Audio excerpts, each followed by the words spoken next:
मित्रांनो नमस्कार. मी डॉक्टर शैलेंद्र देवळाणकर.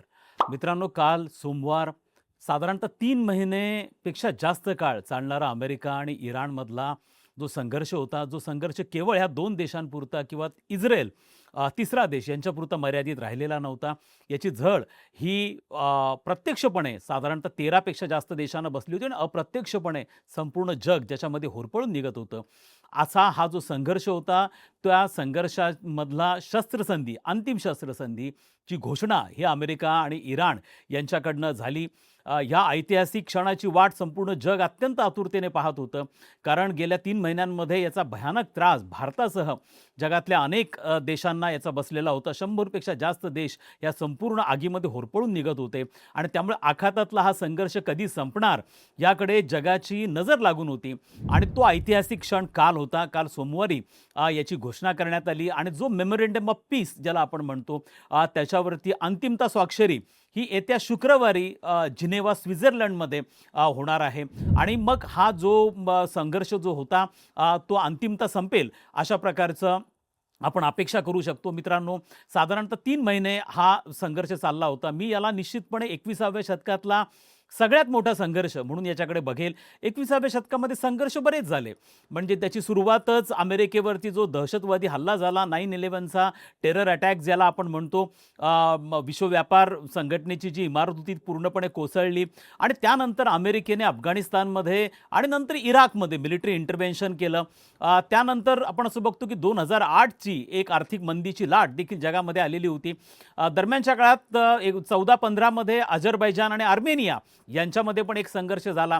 आणि मग आपण बघतो की 2022मध्ये फेब्रुवारी 2022मध्ये रशियाने युक्रेनवरती अटॅक केला आणि रशिया आणि युक्रेन हा जो संघर्ष होता, जो युरोपमध्ये सुरू झाला, तो अजूनही चालू आहे. जवळपास त्याला 4 वर्ष आता उलटून गेलेली आहेत. मात्र हे लक्षात ठेवणं गरजेचं आहे की ह्या संघर्षांचं स्वरूप हे मर्यादित होतं. अगदी रशिया युक्रेनचं जरी उदाहरण तुम्ही घेतलं तरी हा संघर्ष युरोपपुरता मर्यादित राहिला. त्याचे अप्रत्यक्ष परिणाम काही प्रमाणामध्ये जगाला भोगावे लागले. परंतु जेवढी ग्रॅव्हिटी ह्या संघर्षाची होती, आखातामध्ये 3 महिन्यांपासून चाललेला हा अमेरिका आणि इराणमधला जो संघर्ष होता, त्याची मात्र झळ प्रचंड मोठ्या प्रमाणावरती जगाला बसली होती. अगदी एखाद्या मोठ्या आर्थिक महामंदीचा सामना जगाला करावा लागतो की काय, अशा प्रकारची परिस्थिती होती. पोस्ट कोरोना फेजमधलं जगावरचं हे सगळ्यात मोठं संकट होतं असं आपल्याला म्हणावं लागेल. आणि जर हा संघर्ष सुटला नसता तर ज्या पद्धतीचे अनुमान लावले जात होते की तेलाची किंमत जी आता साधारणतः $108-109 जाऊन पोहोचलेली होती, $117 रादर ही जाऊन पोहोचलेली होती, ब्रेंट क्रूड ऑइलची पर बॅरल ती $150 जाण्याची शक्यता देखील नाकारता येत नव्हती. अशा प्रकारचे अनुमान होते.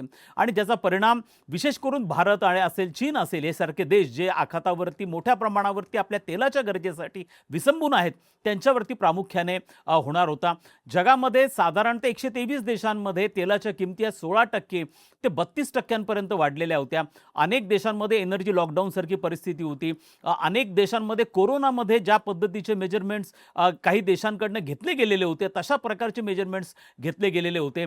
आणि अशाच एक प्रकारची आणीबाणी सदृश्य परिस्थिती होती. आणि त्यामुळे जग वाट बघत होते की कधी हा संघर्ष सुटेल. विशेष करून भारतासारखा देश हा आतुरतेने या सगळ्या गोष्टींची वाट बघत होता.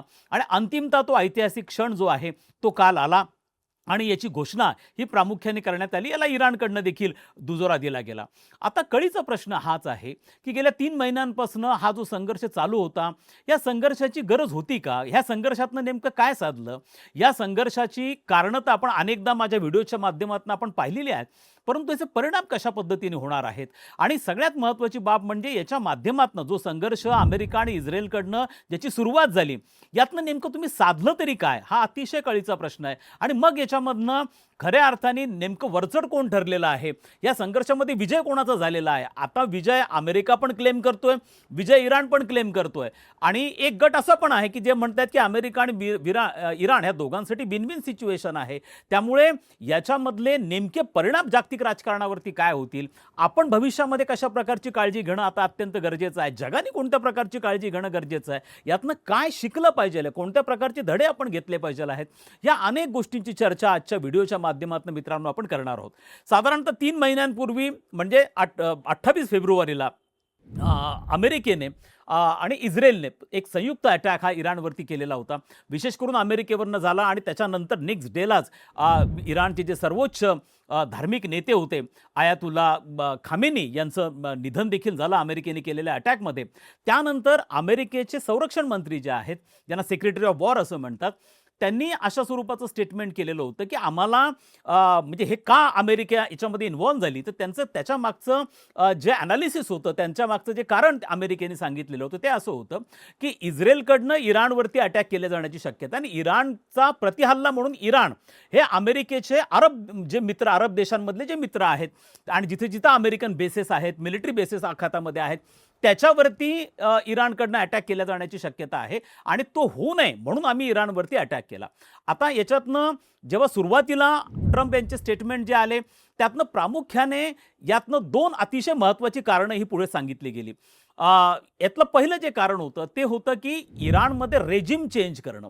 रेजिम चेंज करणं म्हणजे सत्तांतर त्या ठिकाणी घडून आणणं. ते सत्तांतर यासाठी घडून आणायचं होतं की त्यांना अशा प्रकारचा संशय होता की इराण हा जो अण्वस्त्र प्रसार बंदी करारावरती स्वाक्षरी करणारा देश आहे, एनपीटीवर स्वाक्षरी करणारा देश आहे, हा क्लॅन्डिस्टाईन पद्धतीने, गुप्त पद्धतीने अण्वस्त्रांचा विकास करतो आहे. यांच्याकडे युरेनियमचा एनरिचमेंटचा जो प्रोग्राम आहे तो चालू आहे आणि एनरिचमेंट हे जवळपास 60% पर्यंत जेव्हा आपण घेऊन जातो त्यावेळेला त्याचं अण्वस्त्रांमध्ये रूपांतर करण्या इतपत पोटेन्शियल त्या देशाकडे असतं आणि इराणकडे ते पोटेन्शियल आहे अशा स्वरूपाचा काही रिपोर्ट्स आलेले होते आणि त्याच्या आधारावरती हे रेजिम त्याला कारणीभूत आहे अशा प्रकारचा युक्तिवाद हा अमेरिका आणि प्रामुख्याने इस्रायलकडनं केला गेला होता.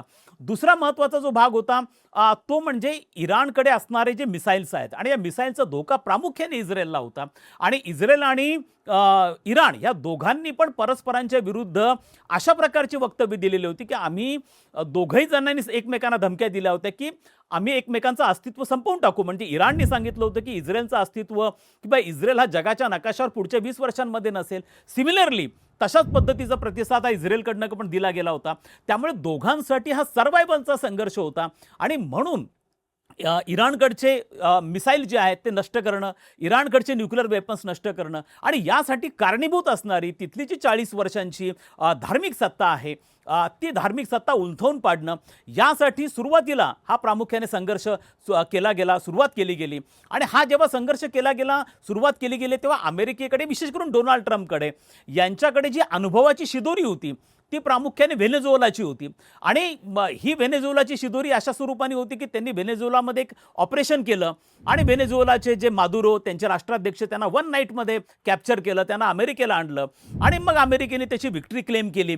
त्यामुळे त्यांना असं वाटलं की सिमिलर वेने इराणमध्ये देखील आपण अशाच पद्धतीने एक 2-3 दिवस, 4-5 दिवस हे ऑपरेशन चालेल, तात्काळ तिथं सत्तांतर घडून आणेल, तिथली जनता ही तिथल्या सत्तेच्या विरोधामध्ये, धार्मिक सत्तेच्या विरोधामध्ये आहे आणि त्यामुळे अशा ॲझम्पशनवरती त्यांच्याकडनं एअर अटॅक्स हे केले गेले. मात्र ह्या संपूर्ण संघर्षामध्ये जे चित्र पुढे आलं फायनली ते पूर्णपणे वेगळं होतं. इराण ह्या संघर्षाची तयारी गेल्या अनेक दशकांपासून करत होता, कारण इराणसाठी हा सर्व्हायव्हलचा संघर्ष होता आणि त्यांना याची कल्पना होती की कधी ना कधीतरी अमेरिका आणि इस्रायलकडनं अशा प्रकारची ॲक्शन ही इराणच्या विरोधामध्ये घेतली जाणार आहे. त्यामुळे ज्या पद्धतीचे त्यांनी रिटॅलिएशन पोटेन्शियल तयार करून ठेवलेलं होतं, अंडरग्राऊंड किंवा टनेल्समधनं क्षेपणास्त्र विकासाचे त्यांचे कार्यक्रम असतील किंवा ड्रोन्स, ज्या पद्धतीने शाहीन 136 सारखं ड्रोन ज्यांनी केलेलं होतं आणि ज्यांनी या संपूर्ण संघर्षामध्ये अतिशय महत्त्वाची भूमिका पार पाडली. आपण असं बघतो की साधारणतः 3 महिने चाललेल्या हा संघर्षामध्ये अमेरिकेला अप्रॉक्सिमेटली $25 बिलियन खर्च याच्यामध्ये आला. खुद्द डोनाल्ड ट्रम्प यांनी अमेरिकन काँग्रेसकडे $200 बिलियन या संदर्भामध्ये मागणी केलेली होती. या संपूर्ण संघर्षामध्ये साधारणतः 900 टॉम हॉक मिसाईल्स हे वापरले गेलेले होते आणि ते मिसाईल जे थार्ड मिसाईलमध्ये किंवा थार्ड एअर डिफेन्स सिस्टममध्ये इन्स्टॉल केले जातात ते कमी पडले म्हणून ते साऊथ कोरियावरनं मागवले गेले, युक्रेनवरनं मागवले गेले, अशा प्रकारच्या देखील बातम्या पुढे आलेल्या होत्या. इराणकडनं मॅक्स टू मॅक्स अमेरिकेचे जे अलाईज आहेत अरब देशांमध्ये, अमेरिकेचे मिलिटरी बेसेस अरब देशांमध्ये आहे, बहरीनमध्ये त्यांचा सगळ्यात मोठा मिलिटरी बेस आहे, त्यावरती अटॅक केला जाईल इथपर्यंत अपेक्षा होती. मात्र यामध्ये जे ब्रह्मास्त्र इराणकडनं वापरलं गेलं, जे पहिल्यांदा इतिहासामध्ये वापरलं गेलं, ते म्हणजे स्ट्रेट ऑफ हॉर्मुझची नाकेबंदी करणं, ते पूर्णपणे क्लोज डाऊन करून टाकणं आणि स्ट्रेट ऑफ हॉर्मुझमधनं जो जगाला ऑइल सप्लाय करणारा, गॅस सप्लाय करणारा एक प्रचंड मोठा चोक पॉईंट आहे आणि ज्या चोक पॉईंटला ज्याचा परिणाम आज जगाने अनुभवला सगळ्या गोष्टींचा, त्याचं 100% ब्लॉकेड केलं जाईल याची अपेक्षा देखील अमेरिकेकडनं नव्हती आणि ते झाल्यामुळे जगभरामध्ये त्याचे आर्थिक परिणाम दिसायला लागले. खुद्द अमेरिकेमध्ये तेलाच्या किमती 16% वाढल्या, गॅसच्या किमती वाढल्या. अमेरिकेची जी महागाई पोस्ट कोरोना फेजमध्ये 2% आत होती ती आता 4% क्रॉस झाली आणि त्यामुळे डोमेस्टिक जो ज्याला आपण म्हणतो की असंतोष जो आहे अमेरिकेमधला, अंतर्गत असंतोष जो आहे तो कमालीचा वाढायला लागला. विशेष म्हणजे या संपूर्ण संघर्षामध्ये अमेरिकन काँग्रेस, ज्या अमेरिकन काँग्रेसला युद्ध घोषित करण्याचा अधिकार आहे, या अमेरिकन काँग्रेसनी युद्ध घोषितच केलं नव्हतं.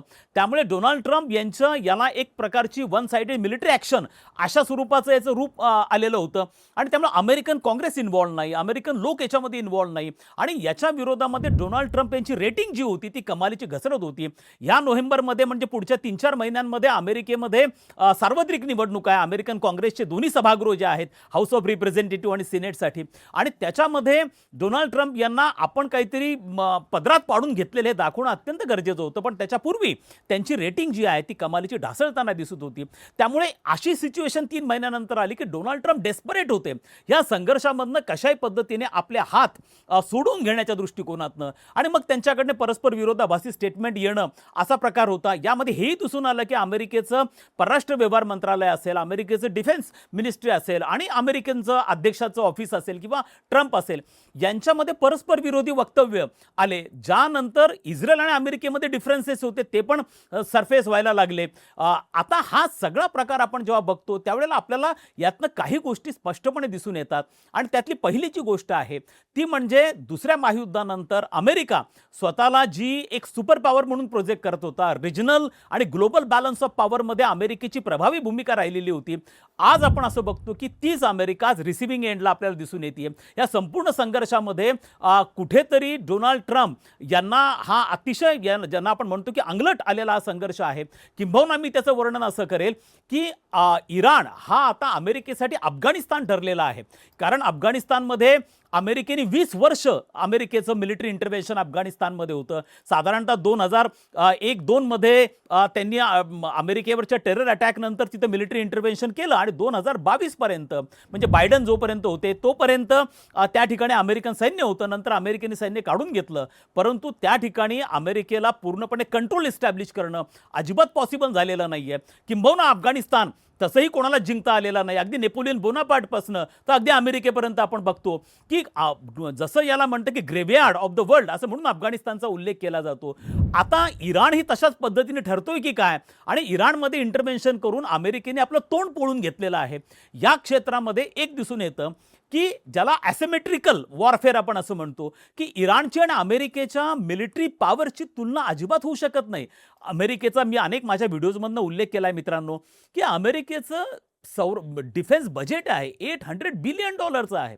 त्याच्या पुढे इराण कुठे आहे आणि त्यामुळे प्रचंड मोठी नेव्हल पॉवर, एअर पॉवर या सगळ्या गोष्टी अमेरिकेच्या हाताशी असताना आज इराण ह्या संपूर्ण संघर्षामध्ये वरचढ होताना दिसतात. किंबहुना इराणने स्ट्रेट ऑफ हॉर्मुझची नाकेबंदी करून जगाला दाखवून दिलं की आमच्याकडे कशा प्रकारचं पोटेन्शियल आहे. त्यामुळे या संघर्षानंतर जागतिक राजकारणाची समीकरणं ही आता झपाट्याने बदलताना तुम्हाला दिसून येत आहेत. एक प्रकारची मोनोपली, एक प्रकारची हेजमनी जी अमेरिकेची वर्ल्ड पॉलिटिक्समध्ये होती ती तुम्हाला कुठेतरी येत्या काळामध्ये कमी होताना दिसून येणार आहे. अमेरिकेला जे वाटत होतं की आम्ही ठिकठिकाणी आमच्या इंटरेस्टला अनुसरून सत्तांतर घडून आणू शकतो, आमच्या इंटरेस्टला अनुसरून कोणालाही आम्ही सत्तेवरती बसू शकतो, असा प्रकार हा आता राहिलेला नाही आहे. या संघर्षामध्ये चायनाचं एक प्रकारचं व्हिक्टर म्हणून जे एक विजेता म्हणून चायनाचा उल्लेख आपल्याला करावा लागणार आहे. मी यापूर्वी याच्यावरती एक व्हिडिओ 2 ते 3 व्हिडिओज मी याच्यावरती बनवलेले आहेत की या संपूर्ण संघर्षामध्ये इराणनी जो तग धरला तो प्रामुख्याने चायनाच्या सपोर्टमुळे ठरला. अगदी शाहीनच्या ड्रोनसाठी लागणारी मोटर देखील त्यांनी चायनाकडनं इम्पोर्ट केलेली होती. चायनाकडनं डॉंगफेंग सारखं मिसाईल हे देखील इराणने चायनाकडनं घेतलेलं होतं. सॅटेलाइट कम्युनिकेशन जे सपोर्ट जो मिळाला इराणला पूर्णपणे चायनाच्या सॅटेलाईटचा, तो देखील याच्यामध्ये महत्त्वाचा होता. आणि याच्यामुळे इराणचं तेल हे चायना प्रामुख्याने घेत असल्यामुळे इराणला आर्थिक प्रॉब्लेम्स हे फारसे या काळामध्ये फेस करावे लागलेले नव्हते. त्यामुळे आपण असं बघतो की चायनाचा बाजू वरचढ आपल्याला ह्या संपूर्ण संघर्षामध्ये होताना दिसून येते आहे. आणि आता ज्या ज्या ठिकाणी अमेरिकेच्या विड्रॉवलमुळे व्हॅक्यूम तयार होतील, ते व्हॅक्यूम आता चायनाकडनं येत्या काळामध्ये फिल केली जाण्याची शक्यता ही नाकारता येत नाहीये. त्यामुळे एक बाब आपल्याला प्रामुख्याने अशी दिसून येते आहे की तुम्ही एखाद्या देशाला, तो देश लहान आहे किंवा मिलिटरीली तुमच्याबरोबर पॅरलल नाहीये म्हणून तुम्ही त्याला अंडर एस्टिमेट करू शकत नाही. आता अमेरिकेने हा महत्त्वाचा लेसन घेणं हे अत्यंत गरजेचं आहे. त्यामुळे ज्या पद्धतीची भाषा डोनाल्ड ट्रम्प आता वापरतायत की आम्ही आता क्युबामध्ये सुद्धा इंटरव्हेन्शन करणार आहोत, तर त्यांनी ह्या सगळ्या गोष्टींविषयी पुनर्विचार करणं अत्यंत गरजेचं आहे. कारण आता जागतिक राजकारणाची समीकरणं ही तुम्हाला झपाट्याने बदलताना दिसून येत आहेत. अर्थात या संपूर्ण डील जो झालेला आहे किंवा जी युद्धबंदीची घोषणा काल झालेली आहे, याचं एक महत्त्वाचं वैशिष्ट्य आहे मित्रांनो. ते वैशिष्ट्य असं आहे की ह्या संपूर्ण युद्धबंदीच्या मध्ये इस्रायलची इन्व्हॉल्वमेंट ही ॲब्सोल्युटली नाही आहे. त्यामुळे अमेरिकेने हा इराणबरोबरचा डील केला आहे, पण मग इस्रायलला विश्वासात घेतलं आहे का? तर नाही आहे. हे लक्षात ठेवणं अत्यंत गरजेचं आहे की इस्रायल आणि लेबननमधला संघर्ष, ज्याची पूर्व अट ही इराणने ठेवलेली होती की इस्रायलनी लेबननवरती अटॅक करणं थांबवलं पाहिजे आहे, परंतु तसं होताना अजिबात दिसत नाही आहे. इस्रायल आणि लेबनन यांच्यामधला संघर्ष आणखीन चिघळत चालला आहे. लेबननची राजधानी बैरूतपर्यंत इस्रायलच्या फोर्सेस जाऊन पोहोचलेल्या आहेत. जवळपास सदर्न लेबननमध्ये, म्हणजे ज्या ठिकाणी हेजबोल्लाचे इन्स्टॉलेशन्स आहेत, त्यांच्या ट्रेनिंग कॅम्प्स आहेत, त्या ठिकाणी आता इस्रायलचं सैन्य दिसून येतं. इस्रायलने आपले अटॅक्स लेबननवरचे मल्टिप्लाय केलेले आहेत. हे लक्षात घेणं गरजेचं आहे की इस्रायल आणि लेबनन यांच्या सीमारेषा परस्परांना भिडलेल्या आहेत आणि दोघांमध्ये देखील सर्व्हायवलचे इश्यूज आहेत. आणि दोघांना हा संघर्ष इतक्या सहज, जो 80s मध्ये सुरू झालेला संघर्ष आहे आणि त्या 80s मध्ये सुरू झालेला संघर्ष इतक्या क्षणात एखाद्या डीलनी थांबणं हे अतिशय अवघड आहे. त्यामुळे आता 2 ते 3 गोष्टींवरती क्वेश्चन मार्क आहे. हा शांतता संधी ही झालेली आहे, त्या करारावरती स्वाक्षऱ्या होतील, पण कळीचा प्रश्न असा आहे की इस्रायल लेबननवरती अटॅक करणं थांबवेल का? इस्रायल इराणवरती अटॅक करणं थांबवेल का? त्या संदर्भामध्ये इस्रायलकडनं कोणते स्टेटमेंट आलेलं नाहीये. आणि सगळ्यात महत्त्वाचं म्हणजे इराण आपला युरेनियम इनरिचमेंटचा कार्यक्रम, जे अमेरिका क्लेम करतोय की आता 20 वर्ष इराण ते करणार नाहीये, ते इराण करेल का? कारण इराणसाठी हा सर्व्हायवलचा संघर्ष आहे. त्यामुळे इराण एवढ्या मोठ्या प्रमाणात रिस्क घेईल का? म्हणजे तुम्हाला इराणच्या रिकन्स्ट्रक्शनसाठी अमेरिका $300 बिलियन देणार, इराणची ज्या प्रॉपर्टीज अमेरिकेने फ्रोझन केलेल्या होत्या $20 बिलियन, त्या तुम्ही इराणला देणार आहात. तुम्ही इराणवरचे आर्थिक निर्बंध काढून टाकणार आहात, तेलावरचे आर्थिक निर्बंध काढून टाकणार आहात. हे सगळं जरी झालं तरी इराणच्या जो सर्व्हायवलची त्यांचा मेन संघर्ष आहे इस्रायल बरोबरचा, तो संघर्ष अजूनही सुटलेला नाही आहे. त्यामुळे इराण जरी कमिट करत असला तरी इराण युरेनियमचे इनरिचमेंट थांबवेल असं नाही आहे. इस्रायल आणि इराणमधला संघर्ष थांबेल असं अजिबात नाही आहे. इस्रायल आणि लेबननमधला संघर्ष थांबेल असं अजिबात नाही आहे. त्यामुळे ही शस्त्रसंधी झाली असली तर अमेरिकेने आपल्याला बाहेर काढण्यासाठी, आपला मागचा हा सगळा पिछा सोडवण्यासाठी डोनाल्ड ट्रम्पनी आपल्या स्वतःला याच्यातनं बाजूला केलेला आहे. मात्र आखातामधला संघर्ष पूर्णतः संपला आहे असं वाटू शकत नाही. या संपूर्ण संघर्षामध्ये अनेक अलाइनमेंट, रिअलाइनमेंट झालेले आहेत. जे अरब देश अमेरिकेवरती डिपेंडेंट होते की अमेरिका आम्हाला सिक्युरिटी अम्ब्रेला प्रोव्हाइड करेल, त्या अरब देशांना आता कळून चुकलं आहे की आम्ही अमेरिकेचे मिलिटरी बेसिस होस्ट करतो, अमेरिकेचे सैन्य होस्ट करतो, अमेरिकेच्या एअर डिफेन्स सिस्टम होस्ट करतो, आम्ही त्याच्यावरती $1 बिलियन खर्च करतो. पण ह्या संघर्षामध्ये हे अरब देश व्हल्नरेबल बनले. म्हणजे यांच्यावरती इराण पाहिजे तिथे अटॅक करत होता आणि अमेरिकेची जी एअर डिफेन्स सिस्टम होती ती या ठिकाणी कुचकामी ठरताना दिसून आली. इव्हन थार्ड सिस्टम देखील जॉर्डनमधली ती उद्ध्वस्त झालेली आपल्याला दिसून येते. त्यामुळे अरब देश आता अमेरिकेवरती विश्वास ठेवतील का? त्यामुळे अरब देशांमध्ये आता चायनाचा प्रभाव वाढत जाण्याची शक्यता येत्या काळामध्ये अजिबात नाकारता येत नाही. ज्या डॉलरच्या मोनोपलीवरती अमेरिकेची सत्ता आत्तापर्यंत टिकून होती, त्या डॉलरच्या मोनोपलीला देखील सुरुंग लागण्याची शक्यता नाकारता येत नाहीये. आता चायना आपला जो ट्रेड आहे, ऑइलचा ट्रेड, हा अरब देशांबरोबर युआनमध्ये करण्याची शक्यता नाकारता येत नाहीये. आणि त्यामुळे कुठेतरी डॉलरची मोनोपली देखील चॅलेंज होताना आपल्याला दिसून येते. अनेक देशांमध्ये आता त्यांच्या फॉरेक्समध्ये डॉलरचं प्रमाण कमी करून त्यांनी आता सोन्याचं प्रमाण वाढवताना दिसून येत आहे. त्यामुळे हा संघर्ष असं दाखवून येतोय की जागतिक समीकरणं ही बऱ्यापैकी बदलत आहेत. आता आपण जर भारताच्या दृष्टिकोनातून मित्रांनो विचार केला तर भारताने या संघर्षातनं काय शिकलं पाहिजे आहे, तर भारताने या संघर्षामधनं अनेक गोष्टी शिकता येण्यासारख्या आहेत. पहिली गोष्ट म्हणजे आपला जो ओव्हर डिपेंडन्स आहे आपल्या ऑइलवरचा, आता आपण ऑलमोस्ट आपल्या गरजेचे 80% ऑइल आणि गॅस जो आहे तो आपण इम्पोर्ट करत असतो. दुसरं म्हणजे आपल्याकडे किती दिवसाचं स्टोरेज म्हणजे साठवून ठेवण्याची जी क्षमता आहे, या सगळ्या गोष्टींच्या बाबतीमध्ये भारताला येत्या काळामध्ये पुनर्विचार करण्याची किंवा जास्त एफर्ट्स घेण्याची गरज आहे. मुद्दा असा आहे की भारताने आपल्या ऑइल इम्पोर्टमध्ये आणखी डायव्हर्सिफिकेशन आणलं पाहिजे आहे. आजही भारत 40 देशांकडनं तेल आयात करतोय, मात्र तुम्हाला आखाताशिवाय इतर काही देशांकडनं जे आपले ज्यांच्यामधनं आपल्याला शाश्वती आहे की त्यांच्याकडनं आपल्याला तेल मिळू शकेल, फॉर एक्झाम्पल रशिया आहे, काही आता व्हेनेझुएलाकडनं पण आपण तेल घ्यायला आता प्रामुख्याने सुरुवात केली आहे. आणि दुसरं स्टेट ऑफ हार्मुजला बायपास करून आपण काही पाईपलाईनच्या माध्यमातून काही प्रकल्प विकसित करू शकतो का, हा सगळ्यात महत्त्वाचा मुद्दा. आणि सगळ्यात महत्त्वाची बाब म्हणजे भारताला आपली तेल साठवून ठेवण्याची क्षमता वाढवावी लागेल. जी आता 75 दिवस आहे, जपानची 200 दिवस आहे, चायनाची 400 दिवस आहे तेल साठवून ठेवण्याची क्षमता. त्यामुळे आता येत्या काळामध्ये आपल्याला याच्यावरती जास्त काम करणं गरजेचं आहे. आखातामधल्या इस्लामिक देशांमध्ये कोणत्या ना कोणत्या प्रकारचा संघर्ष चालू राहणार आहे. सिव्हिल वॉर चालू राहतील, टेरर अटॅक चालू राहतील, तिथं शांतता नाही आहे. त्यामुळे आपण किती काळ अशाच प्रकारचे झटके सहन करत राहणार आहोत. त्यामुळे आपल्याला या बाबतीमध्ये देखील पुनर्विचार करणं गरजेचं आहे. दुसरा मुद्दा असा आहे की ह्या संघर्षामध्ये ड्रोनचा वापर मोठ्या प्रमाणावर झाला. ऑपरेशन सिंदूर जे झालं, ऑपरेशन सिंदूरमध्ये देखील पाकिस्तानकडनं ड्रोनचा वापर झाला. त्यामुळे येत्या काळामध्ये युद्धाचं स्वरूप हे बदलत जाणार आहे. युद्धाच्या स्वरूपामध्ये सैन्य समोरासमोर येण्यापेक्षा ड्रोन्स आणि मिसाईल समोरासमोर येणार आहेत. विशेष करून महागड्या मिसाईलचा सामना हा स्वस्त ड्रोन्स करणार आहे. त्यामुळे भारतामध्ये ड्रोनचं प्रोडक्शन हे प्रचंड मोठ्या प्रमाणावरती वाढलं पाहिजे आहे.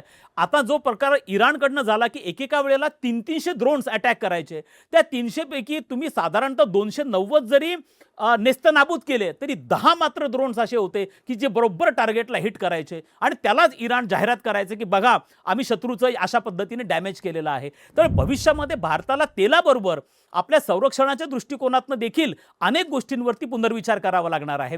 जो महत्त्वाचा ड्रोनच्या बाबतीत आहे, सॅटेलाइट कम्युनिकेशनच्या बाबतीमध्ये आहे. आणि सगळ्यात महत्त्वाची बाब म्हणजे भारताने याच्याकडे एक धडा घेणं गरजेचं आहे की या संघर्षामध्ये असं दिसून आलंय की कोणीही कोणाचं नाही आहे.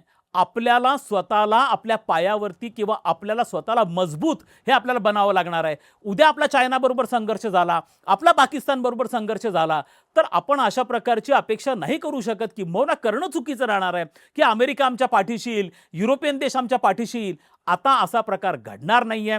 अमेरिका ह्या संपूर्ण याच्यामध्ये खूप कमकुवत अशा स्वरूपाची त्याची बाजू झाली आहे.